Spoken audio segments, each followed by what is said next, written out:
Chers amis, joueurs et joueuses, très content de vous retrouver pour cette Trick Track Télé toute particulière puisque nous allons faire un petit papotage autour du jeu Gare à la toile, un jeu de monsieur Roberto Fraga et c'est lui que j'ai l'immense plaisir d'avoir à ma gauche. Bonjour Roberto, est-ce que ça va toujours bien? Toujours.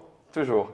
Tu n'es pas venu seul, tu es venu avec madame Florence. Bonjour, comment vas-tu? Bonjour, très bien. La Ravi grande d'être là. gagnante de notre partie de Gare à la toile. Alors si vous ne l'avez pas encore vue, je vous encourage à cliquer qui de droite ou de gauche sur le petit lien pour retrouver la partie et les explications qui nous ont été données par monsieur Fraga. Et ils ne sont non pas venus seuls aussi, enfin ils ne sont pas venus seuls non plus, on va remettre les mots dans le bon sens, puisque madame Mathilde est avec nous. Bonjour Mathilde. Super. Ça va? Oui, Oui, bonjour ça Mathilde. va, super, écoute. Super, la réponse à la question est venue avant même la question. Alors, Gare à la toile, c'est un jeu pour enfants, mais pas que. Pour 2 à 4 joueurs, mais pas que. En fait, si, mais pour l'instant, c'est 2 à 4 joueurs. Pour les petites parties courtes, 20 minutes.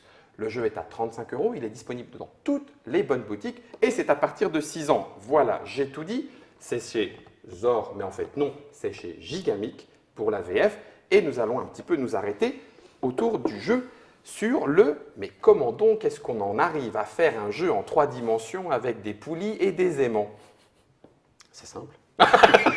Bon ben voilà, donc la réponse est donnée dans la question aussi. En fait, l'histoire du jeu, c'est simplement, l'idée est venue il y a environ 7-8 ans. 7-8 ans. Et c'est en voyant une araignée descendre du plafond allongée sur mon lit. Comme quoi, il ne faut pas enlever les araignées qui sont sur le plafond. Pas toujours faire le Et ménage. du Non, c'est coup, ça. quand on voit ça, on se dit, ce serait bien de retranscrire ces mouvements-là dans un jeu. Oui. Une araignée qui descend au bout d'un fil. Et ben, pour faire ça, il faut forcément qu'elle descende à partir d'un plateau qui est en haut, qui est le plafond, Oui. au bout d'un fil. Et comment elle descend?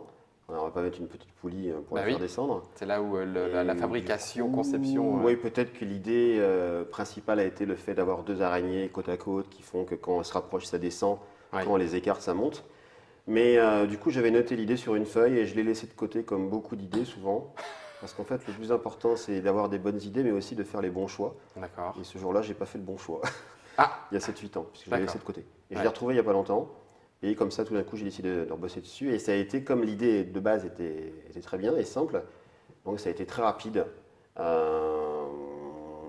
Donc voilà, je pense que la version que ici, elle ressemble à 90% à l'original. d'accord. À part au niveau du parcours, on en a testé plusieurs. Oui, alors, on a fait, je vais en profiter pour le montrer, on a fait le parcours court dans la petite vidéo précédente. Le plateau est recto verso puisqu'on peut jouer avec un parcours un petit peu plus long, un petit peu plus tarabiscoté également. Donc, j'imagine que les opportunités de capture ne seront pas les mêmes. Donc, ce qui donne 2 fois plus de façons de jouer au jeu. Alors, pour ceux qui ont posé la question, puisque j'ai gardé le chat pour éventuellement répondre aux internautateurs et internautatrices, joueurs et joueuses qui sont en ligne, le plateau des araignées n'a pas besoin d'être recto verso, la canopée des arbres se suffit à elle-même. Donc il n'y a pas de recto verso pour les araignées, parce qu'a priori, de toute façon, le maillage est suffisamment présent pour qu'il y ait toutes les possibilités de capturer. Entre le moment où du coup tu as repris l'idée, alors si c'est trop curieux tu me le dis, hein, entre le moment où tu as repris l'idée et où finalement tu présentes le jeu aux éditeurs, il se passe du coup combien de temps? Alors 7-8 ans par rapport à la première idée certes, mais Bah, par la ça a suite… moins d'un an en fait. Oui, donc c'est assez Puisque- rapide j'imagine pour l'édition d'un jeu. Moins d'un an, oui. Ah oui. C'était assez rapide et ce qui s'est passé, c'est que comme en fait ça a plu tout de suite parce que tous ces jeux pour enfants où les enfants aiment quand le mouvement naturel est reproduit d'une façon aussi parfaite en fait. Ils ont l'impression que c'est vraiment une vraie araignée qui descend. Ah oui, Et ils ont du mal à se l'imaginer sur un plateau en en 2D. 2 dimensions. Tandis que là, on est vraiment dans le truc que rien que l'objet attire aussi parce que la chose la première que font les enfants, c'est activer les Écarter. araignées pour Bah descendre, oui. etc. Bah oui, et je trouve que une fois encore, le magnétisme fait tout à fait son office un petit Ouais. peu magique. Mais on a eu du mal à Capturer. régler aussi la puissance des aimants. Parce qu'au Ah début, oui. on pouvait capturer une pile énorme et du coup, il fallait. Bon, ça c'était une question de réglage d'aimants, mais ça c'est Zor qui l'a fait. Et du coup, il s'est passé moins d'un an Donc, du coup, quand j'ai montré la maquette, beaucoup d'éditeurs ont demandé. Je crois que j'ai dû fabriquer 7 ou 8 prototypes. Et donc, de celui-là, c'était. En 3D. En 3D. Le nom du prototype, c'était Twin Spiders, donc les araignées jumelles. Oui. Et pas celui que vous avez dit avant. Et du coup, voilà, ça s'est passé assez rapidement, je pense. Un développement pour le coup rapide, ce qui n'est pas le cas de tous les jeux, puisque certains peuvent mettre jusqu'à 3 ou 4 ans avant de ressortir dans la version Non, puis avec éditée. plaisir, Tsor nous a montré, à chaque fois qu'on les revoyait sur un salon, il nous montrait les rushs comment ça s'appelle, des dessins. Oui. On a vu l'évolution de la maquette et Oui, vers oui, où oui. on allait. Donc c'était sympa de leur part de Oui, il n'y a pas eu. de nous dire. Tenez, voilà le produit fini. Voilà, Ah, ok, bon, ça bah, peut c'est- arriver avec les éditeurs, mais Ouais. bon, ils Et, savaient qu'on avait envie de ouais, non, suivre je veux dire, l'évolution. c'est pas une histoire compliquée. Il n'y a pas eu sur ce genre de jeu, il n'y a pas, il y a pas eu un développement. Enfin, je veux dire, j'ai pas eu à modifier. C'est arrivé comme ça. Comme ça. C'était naturel. C'était parce que ça paraissait logique que ça soit comme ça. Que ça puisse être fait comme ça. Alors, les jeux en 3D ne sont pas légion. C'est vrai qu'il y a de toute façon à chaque fois une contrainte de matériel, de développement. Là, on le voit, elle est double parce que non seulement il faut un élément suffisamment solide, alors là, il y a le petit rabat qui permet de prendre à l'intérieur et à l'extérieur de la boîte, mais en même temps suffisamment haut pour pouvoir y glisser la main, puisqu'on joue principalement aussi avec Entre les les deux fourmis plateaux, entre les deux. Donc, il fallait vraiment la place de le faire. Donc, la réalisation est au top. Et je me tourne vers Madame Mathilde. Quand est-ce que, ou comment plutôt, est-ce qu'on décide qu'un jeu qui a été édité chez un collègue éditeur, on va le faire finalement en français Zor, c'est un de nos partenaires. Je préférerais que ce soit toi qui le dise que moi, mais oui, Oui, effectivement. donc, voilà, donc à chaque fois qu'ils ont un nouveau jeu, ils vont nous le présenter encore quand il est à l'état de maquette. Donc ça, je pense qu'on l'a découvert, je sais plus, C'est tôt. peut-être à Essen ou peut-être même un peu avant. On avait reçu peut-être une maquette avant. Entre qui était- Nuremberg et Essen peut-être. Voilà, parce qui que nous n'était avait pas montré encore déjà tout à des fait comme choses ça. à Nuremberg. 2014. Enfin, Nuremberg 2014. 2014, oui. Et donc Essen 2013. Oui. Entre les deux. D'accord. Ouais, ça doit être ça. Voilà, c'est à partir de cette maquette où on se dit, bah tiens, est-ce qu'on va se joindre à une version française directement ou est-ce qu'on va le laisser avancer et la faire plus tard ou, Ah oui, enfin, voilà, il y a d'accord. plusieurs options possibles. Ou est-ce Oui. qu'on distribuer une version multilingue parce que Zor en général fait des jeux qui sont multilingues. Donc Multilingue, on aurait oui. pu lui distribuer Spinderella Oui. tel qu'il était. Mais là, nous, on a tous craqué parce qu'on a fait exactement ce que Roberto a dit. On a vu les araignées, on a fait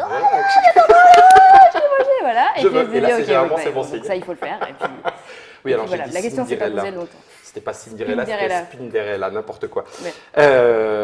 Et alors ça c'est pareil, j'espère que c'est pas la question.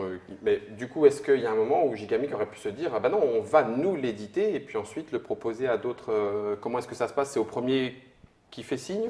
Enfin, Zor avait un accord, de toute façon, à les droits D'accord. monde, j'imagine. Oui, Ou- ils ont les droits mondiaux. voilà. Ouais. d'accord. Et Oui, de donc toute après- façon, on n'aurait pas non plus. Voilà, à partir du moment où Zor a les droits mondiaux. Oui, c'est ça. Mais avec Zor, après, puis c'est c'est eux juste, qui ont fait après- tout le travail de Le développement. développement, ouais. Ce serait très très moche Ouais. de le faire autrement. Donc De après, dire, c'est oh, juste j'ai en inventé disant, un jeu. nous, on veut c'est- le faire en c'est français, Des et canards nous, qui pêchent qui les pêchent truites. les truites dans le. Ah dans la oui, mare, tiens, il y a- voilà. il y a une idée. Nous, on est les pêcheurs et là, il y a. Alors, j'ai pris pour les éventuelles petites questions des internautateurs le petit iPad. Il y a une petite question sur une référence éventuelle ou pas, c'est Monsieur Green Panther, sur le jeu Allez saute, un jeu de parachutisme où la forme 3D ressemble un petit peu à ça. Non, puisque visiblement. J'ai jamais fait de parachutisme. Voilà, donc c'était pas ça, Ça c'est me- là la vraie araignée qui est au plafond de Monsieur Ouais. Fraga, enfin dans sa chambre, hein, pas, rien à Ouais. voir, rien à voir, rien à voir. Les autres questions, non pas sur le jeu, hein, je ne poserai pas de questions personnelles, non, rien, voilà. L'intérieur de la boîte, oui, c'est un thermoformage plastique, mais en fait, il sert il sert à ranger les troncs d'arbres dans la partie centrale et puis les petits pions de Les chaque pièces. côté. Normalement, tel que vous le voyez, il devrait y avoir le plateau à l'intérieur. Alors, on a fait un petit peu le tour. Moi, j'ai envie un petit peu d'aller un petit peu encore un peu plus loin sur la façon dont vous allez, alors je dis vous, est-ce que c'est plutôt Roberto? Non, vous travaillez tout le temps à deux sur les prototypes, les jeux, les idées. Oui, en général, je suis la première à tester et à critiquer. Dur travail. Voilà, non, il n'y avait pas de choses vraiment à régler. Il était pratiquement réglé, sauf peut-être un petit peu le parcours. Le parcours a été le plus difficile. Voilà. Mais le système des araignées, il a été au point tout de suite. Il fallait juste savoir comment. On ne pouvait pas avoir. Vous avez remarqué qu'en dessous de chaque point rouge, il peut y avoir une case de parcours. C'est logique. Oui. Puisque les araignées doivent arriver à la verticale, de chacun des points. Donc, et puis que le parcours ne soit pas trop long non plus. Comme on revenait au début, autrefois, les araignées étaient enlevées du plateau. Parce qu'elles étaient mangées, voilà. Et elles ne revenaient pas. Voilà. Oui. Mais c'était un peu violent. C'était un peu violent. On s'était dit autant qu'elles reviennent au début, mais à chaque fois que tu reviens au début, ça rallonge le jeu. Donc il ne faut pas que le jeu soit trop long non plus, parce qu'il est plutôt orienté enfant. C'était juste des petits réglages, mais le plus dur, c'est le parcours. Il fallait définir à quel endroit, parce que comment tu le définis, c'est à quel endroit mettre les cases, combien. Combien de fourmis? Au début, ça marche beaucoup par estimation. Tu ne vas pas faire à chaque fois un plateau, tester, refaire un plateau. Et je dois avoir un bon feeling quand même, puisqu'en fait, au bout du deuxième ou troisième, ça a fonctionné. Ouais. Le 20 minutes, là, c'est ce qui est demandé par les éditeurs ou c'est de toute façon un format de jeu qui correspond à la durée d'attention pour un jeu enfant? Ouais, pour un jeu enfant 6 ans, dépasser 20 minutes, c'est un peu déjà long. compliqué. D'accord. Donc l'avantage, c'est que là, en plus, avec les deux plateaux, on peut raccourcir ou rallonger un petit peu la durée de partie. Avec des plus grands, on pourra retourner.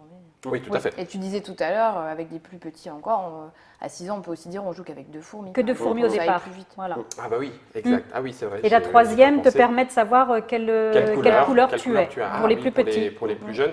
Alors ça marche assez facilement, même avec des enfants moins de 6 ans. Enfin, en tout cas, oui, dernièrement, ça fonctionne à facilement. des festivals, moi j'ai joué avec des 5 ans. Oui, en mettant la petite fourmi, voilà, on les aide pour essayer d'évaluer s'ils sont au-dessus ou pas. Ça leur apprend à se positionner au-dessus.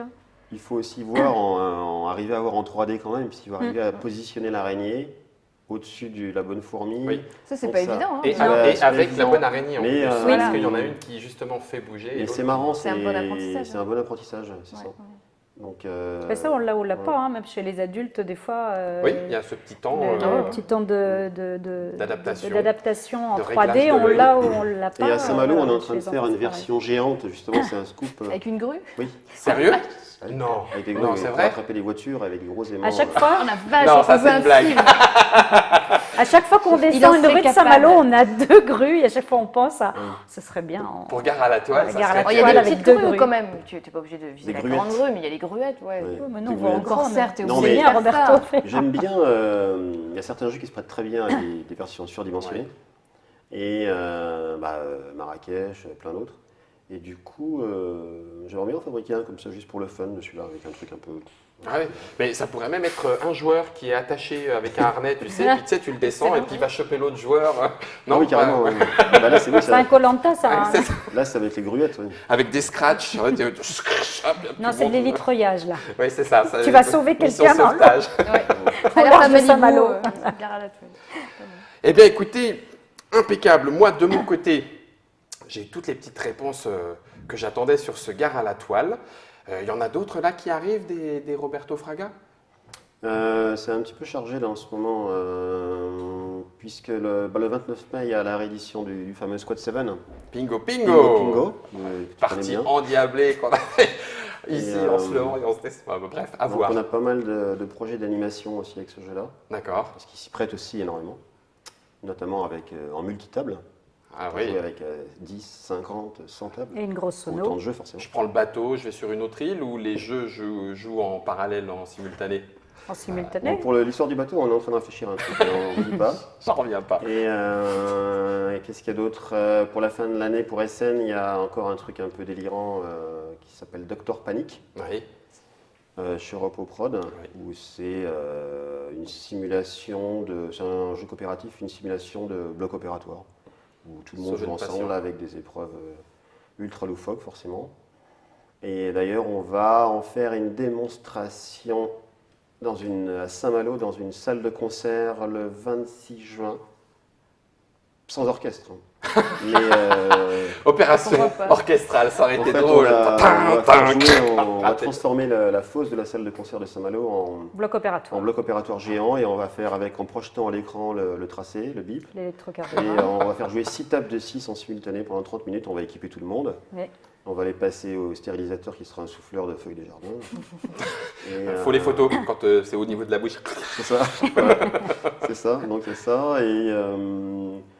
Et sinon, j'oublie. La bouffe aussi. Il y a la réédition d'un jeu chez ABBA qui s'appelait San Roberto, qui a été C'est le Scorpion Masqué. le Scorpion Oui. Masqué, qui s'appelle À la bouffe, pour lequel, avant même que le jeu sorte, j'ai fait une version aussi géante, avec des panneaux en PVC assez grands. Donc voilà, et qu'est-ce qu'il y a d'autre encore? Bon, il y a un jeu pour le côté exotique qui est sorti à Taïwan, mais simplement pour le sud-est asiatique. Qui D'accord. s'appelle, chez un Polar éditeur qui Rush. s'appelle Kanga Games, qui s'appelle Polar Rush.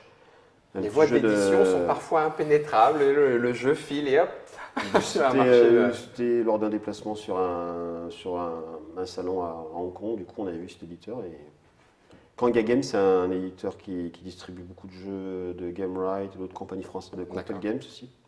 Pas vous, je pense pas, je sais pas. Et Faut enfin, il y s'y retrouve avec en a tous 2 ou les- 3 à Taïwan. Donc du coup, voilà. Et puis sinon, dans les cartons, on a signé des choses là, qui sont chez Matago. Là, il y a l'édition d'un jeu que j'essaie de placer depuis très longtemps, là, qui s'appelait Akhenaton, qui a été primé à Boulogne en 2000. 2000. Qui est très bien. 2001. Ouais, et qui, donc depuis 2000, j'arrête pas de le montrer partout, et super, il plaît à tout le monde, sauf que voilà, la décision a été compliquée, et du coup, il va sortir chez Matago. On ne sera plus en Égypte, on sera ailleurs. Ça, c'est étonnant. Ça veut dire que parfois, un jeu peut être bon, mais que C'est pas le bon moment. Non, mais au niveau de la fabrication est compliqué. effectivement, et Il faut que le prix public et le prix de Mais ce fabrication jeu-là, correspondent. Mais quand il sera effectivement sur le marché, on attend toujours que ça arrive. Oui. Parce qu'il s'est passé tellement de choses, il y aura une histoire assez importante à raconter, parce qu'il est passé par... Par tous les éditeurs du monde passé entier. par les studios Lucasfilm. Lucasfilm. Ouais. Ça, ouais. Parce qu'il y a eu une version, Hasbro voulait faire une version Star Wars. Bon, ok, rendez-vous est pris. Il va falloir raconter tout ça devant les caméras trick-track. Et après le dernier, c'est toujours Matago, c'est un jeu qui s'appelle Polaris, un jeu qui a été commis avec le lieutenant Johan Lemonnier, qui est un jeu d'auteur pimpolais. Et il n'y a pas trop de sous-marins à Paimpol, mais et du coup, c'est un jeu de combat de sous-marins coopératif par équipe. Terrible à tester aussi. Et qui truc de ressemble fou. à pas grand-chose, mais Non. qui est Immersif. hyper immersif pour le coup, c'est le mot. Oui, oui. Oui. En plongée. Très Du coup, dommage. c'est aussi Matago, mais comme c'est un produit qui ressemble à rien, du coup, c'est difficile de Bah oui. le formater. C'est ça. De trouver la bonne boîte, le Ouais. bon prix, les bons matériaux. Mais Matago veut relever le défi. Donc, Eh oui. c'est ça. Tout à fait, Monsieur Fall. Les scoops sont dans la Trick Track Télé grâce à Roberto Fraga et Florent. Merci à tous les deux, vraiment, d'avoir pris le temps d'être passés nous voir, d'avoir pris le temps de jouer avec nous et avec Madame Mathilde, qui nous a amené ce Garan à la toile de chez Gigamic. Pour les enfants et plus, n'hésitez pas, revenez quand vous voulez. Parce que alors des petites histoires comme ça, visiblement, et puis des idées folles comme ça, visiblement, il y en a plein par chez vous, hein, c'est ça. Donc nous, on les attend avec impatience. Madame Mathilde, on se retrouve pour d'autres aventures, très prochainement. Bon alors, du coup, nous, on va peut-être s'en refaire une, hors caméra, et puis en attendant, à vous de jouer.